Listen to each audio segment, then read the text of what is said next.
Hey there, everyone, and welcome to Pour and Explore, a wine, food, and travel podcast. I'm your host, Nick Elliott, the wine guy. I'd love to be your go-to guide for all things wine, food, and the amazing places they take us. Here on Pour and Explore, we'll sip, savor, and wander through the exciting world of wine, discuss incredible cuisines, and uncover the stories behind unforgettable destinations. Each week, I'll bring you lively conversations with wine experts, chefs, travel pros, and fellow enthusiasts. We'll share practical tips, hilarious tales, and plenty of inspiration to fuel your next adventure. So grab a glass, pull up a chair, and join me as we pour, explore, and celebrate the good life. Let's dive in. Hey, wine lovers, welcome back to Pour and Explore, the podcast where we sip, savor, and set off on adventures to the wonderful world of wine, food, and of course, travel. I'm your host, Nick Elliott, the wine guy, sommelier, former winemaker, classically trained chef, yada, yada, yada, and I am a full-time rosé enthusiast. I pulled my pink shirt out of the closet today because we are going to talk about a wine that's equal parts fun, food friendly, and is totally misunderstood. That's right. We are going to be painting the podcast pink today and diving into the fabulous, flavorful, and oh so versatile world of rosé. Now, listen, I know some of you might be thinking, isn't rosé just a summer thing? Kind of. And luckily, I'm doing this show right at the height of summer, rosé all day and all that. But I want to make it more about rosé all year. Rosé is so much more than poolside sipping, Instagram aesthetics. It really is a legitimate category of wine with ancient roots, incredible variety, and for me at least, and I'm hoping for you too, we'll have a seat at the table all year round. So pour yourself a glass, preferably something pink, and let's get into it. Let's start with the history of rosé. Where did it come from? Believe it or not, rosé is actually one of the oldest styles of wine in the world. Back in ancient Greece and during the Roman Empire, wines were often lightly colored because the winemaking techniques were they were very low tech, back then. So we get a bunch of grapes, usually red, we crush them, we take them out, we ferment the juice, and there you go. And you get a very either lightly red or lightly purple, or maybe even a pink wine. They would crush the grapes, let the juice hang out with the skins for a short amount of time, kind of like steeping a cup of tea, if you will. And voila, pinkish wine, pinkish wine was born. It wasn't until later that darker red wines and more full body styles of wine became more popular. And obviously with refrigeration and all of that stuff, we started changing the way that we enjoyed wine.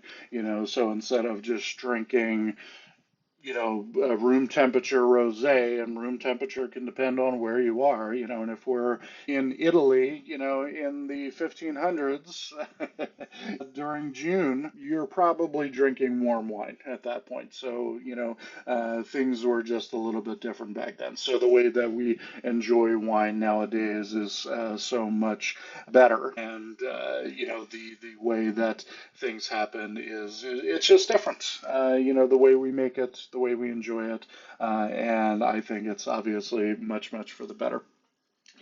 Flash forward to rosé, flash forward to today, rather.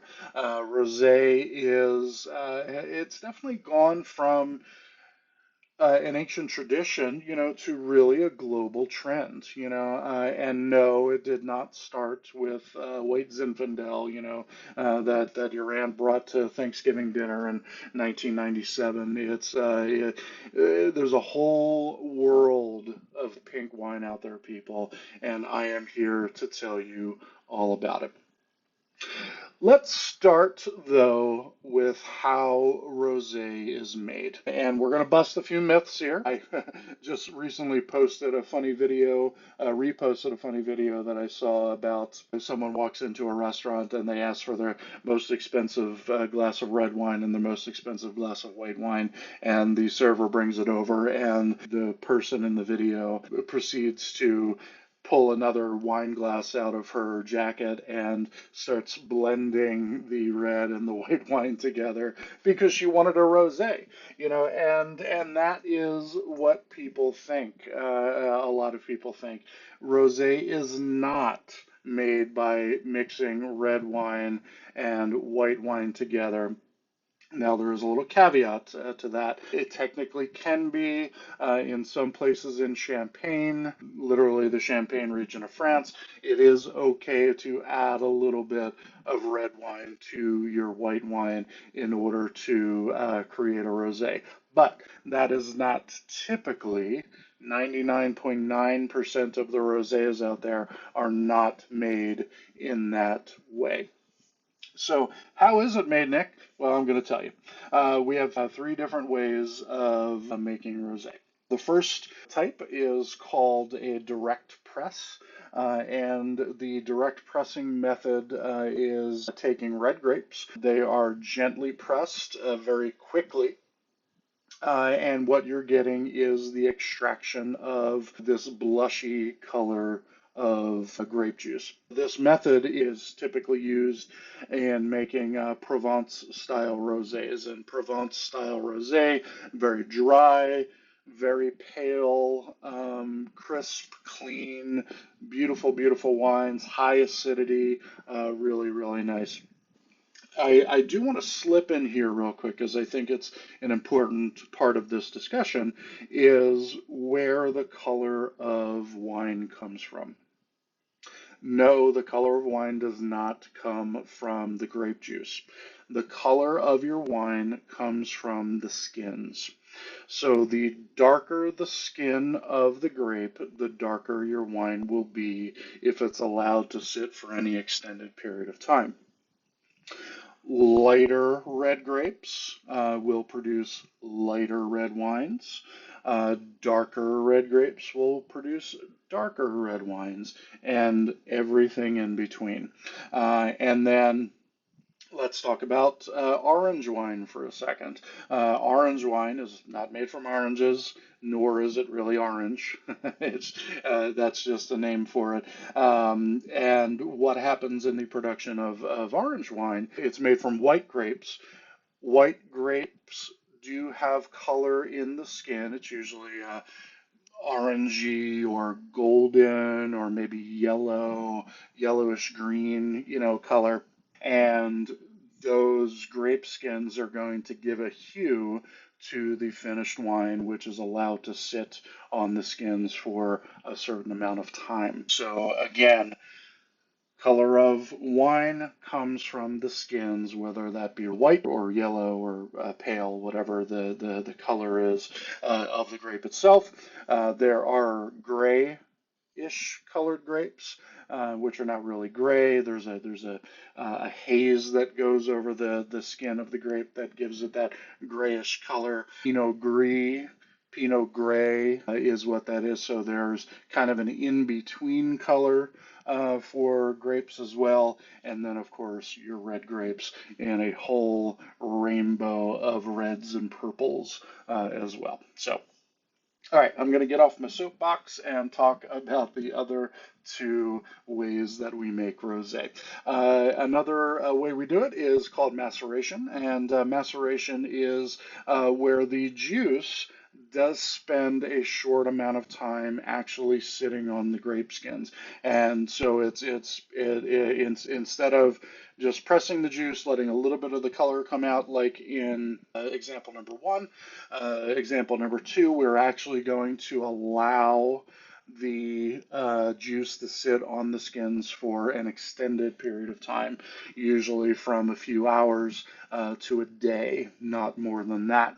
And what we're doing in there, we're not only pulling in more color, but we're also pulling in more flavor and more texture from the skins of the grapes, which is going to give the finished wine a little bit more body, a little bit more mouthfeel when you're drinking it. So that is the maceration method, and then finally there is, and these are the general methods of doing things. I'm sure someone's come up with more than three ways to do it, but these are the main ways, as we typically do on the show. We're speaking very generally. The third method, and my favorite method, because it's a twofer method, which I really like. It's called saignée. And saignée is the French word for bleeding. And we use this method. This is the way that I made rosé wine all those years in Monterey County. Um, we bleed off a little bit of the juice after it's allowed to sit in that maceration for just a short amount of time. So after a few hours to a day, we're going to bleed the blush colored wine, the pink colored wine, or the slightly salmon color or coral color, which is what you tend to get from Pinot Noir, which is what I made rosé from.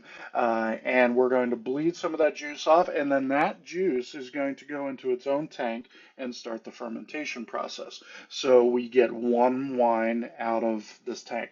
Now, what's left in that tank is less juice and more skin and pulp and seeds and all of the stuff that goes into the fermenting tank. And what we're getting in that fermentation is a more concentrated, because you have less juice to more skins and so on. You're getting a more concentrated wine from this method.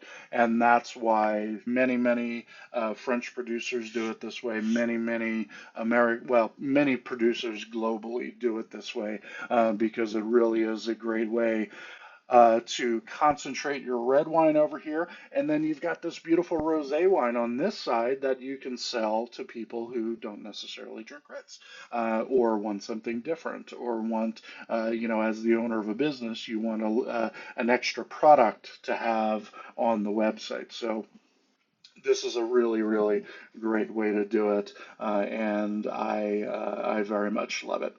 Let's talk about, we talked about rosé being a global thing, and that's absolutely true. So let's talk for a second about the globalization of rosé wine, because it's not just a French thing by any means. Provence does deserve a gold star for the amazing, and Provence, by the way, is down in the southeast of France in the Rhone region. So that's where that wine is being produced in France. And they're really producing some beautiful things out there. But if you want to expand your horizons on rosé, let's look at some of these other places as well. Let's start with Spain. France's next door neighbor. Spain is no slouch when it comes to making rosé, or what they call rosado in Spain. It's often darker and bolder, typically made from Garnacha or Tempranillo are the two grapes that they use quite a bit in Spanish rosé making, and the rosado is amazingly food friendly. Really, really good stuff. It's going to have nice acid, but it's going to have great body too. Doing it with a piece of salmon or even a steak, nice salad. And we're going to talk about food pairings with these wines in just a few minutes. So I'm going to try not to get ahead of myself here. In Italy, another neighbor of France, Rosato with a T, the styles in Italy do vary pretty widely. You'll get everything from light and zippy to structured and savory rosé wines. And I love Rosato from the Puglia region of Italy. And of course, Sicily is producing some beautiful rosés as well. You may have caught in my feed if I went to a Sicily wine tasting recently at my favorite wine bar here in San Diego called Zest. And my dear friend Roberto, he put together this Sicily wine tasting. Now, I was kind of annoyed that he didn't include any rosé in there, but there weren't any rosés available. I kind of picked on him for that. But Sicily is producing some really, really beautiful wines. If you've not tried Sicilian wines thus far, please go out and source yourself some. Most of the big box wine stores are going to have Sicilian wines in there right now because it's very trendy, and I think you should try it. And Sicilian rosé is absolutely amazing. Of course, here in the U.S., we're doing beautiful things with rosé. Of course, California, yes, rosé all over the place. Whether you're talking Northern California, North Coast, or way down here in Southern California, we're doing some really beautiful rosés as well, and everywhere in between. Oregon. Of course, we can't talk about Oregon without talking about Willamette Valley. And, Pinot Noir is king in Willamette Valley, and Pinot Noir Rosé is just out of this world. As a matter of fact, I'll just go off topic here. Well, I guess it is on topic, but love, love, love. One of my favorite producers out of Willamette is actually, I believe it's the original tasting room in Willamette. It's called So-Called Blosser.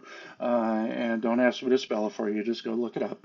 And So-Called Blosser produces one of my absolute favorite rosés in the world, and they just knock it out of the park every vintage. And it's made from Pinot Noir. And again, it's an absolute must try.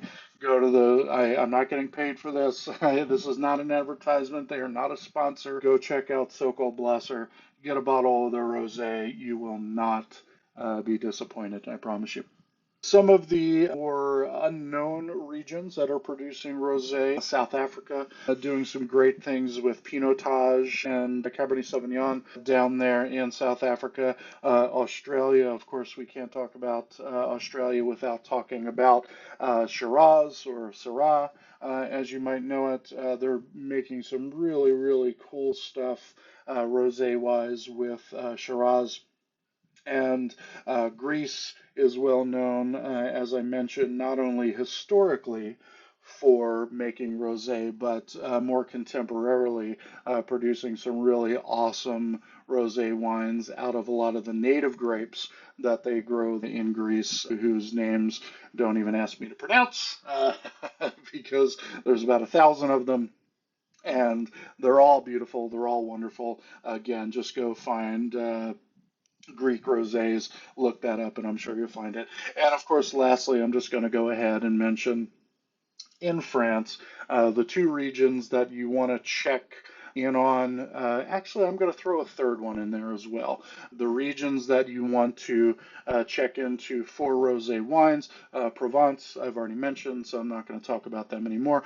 Tavel is another great region. That's Tavel. Another beautiful region, and they are well known for their rosé wines. And then we go a little north to Champagne. I mentioned Champagne earlier. The region of Champagne, that's where Champagne comes from. As you know from my sparkling wine episode I did a few episodes back, there are rosé champagnes, and that should be on that list of the great rosé wines coming from France, 100%. So I promised I was going to talk a little bit about food and rosé, and now is that time, everybody. Rosé is basically the Swiss Army knife of wine pairings, and here's why. It's got the refreshing acidity of a white, plus a little structure from the fruit from the red side of the coin. So boom, you get the best of both worlds with rosés. So let's talk about some of my favorite pairings. Provence rosé goes really, really nicely with seafood, especially tuna. So a nice niçoise salad, for example, tuna, potatoes, bed of lettuce, green beans, a nice champagne or red wine vinaigrette or something like that. Absolutely beautiful with that. Sushi. Of course, go get yourself some sushi, a little rosé, Provence rosé to go along with that. It's light, elegant, refreshing. Say no more. Spanish risotto, you pair that with, the national dish of Spain, paella, of course. The savoriness and the spices. Of course, is it going to be seafood based paella or something else? Grilled sausage, risotto, and blood sausage, for example, goes absolutely amazingly. I love, love, love blood sausage, maybe with a little goat cheese, sprinkled on top with a little risotto from Spain, out of this world. Risotto from Italy, we're going to pair that with, the obvious choices, a little antipasti, some cured meats, some cheese, absolutely wonderful, some pickled vegetables, or how about some pizza? How about some Neapolitan style pizza? Easy, margarita style, little tomato sauce, great crust, some mozzarella cheese, and some basil. Little risotto wine to pair along with that. Mm, absolutely amazing. And then, of course, we don't want to forget about our friend sparkling rosé, whether it's champagne or from somewhere else. Sparkling rosé, I don't want to lose you on this one, but sparkling rosé with fried food. Fried chicken, potato chips, French fries. Do I need to say any more? Trust me on this. Go give it a try. Love it, love it, love it. And let's not forget about desserts. Rosé is going to be great with berry tarts, shortcake, sorbet. The Rosés are going to come, like in white wines and sparkling wines, they are going to come in different styles, or not different styles, different sugar content. So you get very, very dry rosés, and you can get very sweet rosés as well. That's where we start to get into the white Zinfandel, sides, more sweetness, more color, more body, and so on. So pairing those wines, maybe something a little bit sweeter with sweeter rosé, you get that nice compare the sugar to the sugar, as opposed to that acid with the sugar, which might be off-putting to some people. Something I just thought of that I'm going to throw in here at the last minute is, I talked about sorbet a minute ago. You take some lemon or strawberry or raspberry sorbet and top that off with a little bit of sparkling rosé. Oh my goodness, it's like a French affogato, like pouring coffee over ice cream. That sounds really, really good, and it's making me hungry. So. With that being said, I'm so glad you guys stuck around with me for this episode. I love talking about rosé, and I love drinking rosé, and I think I'm gonna go have a glass of rosé right now because I've got a bottle open in the fridge. And it really is. The way that rosé is being made nowadays, this is not your mama's rosé. This is not your aunt's rosé, that we're producing out there. And I would really also love for rosé to be viewed as something that you can enjoy all year round.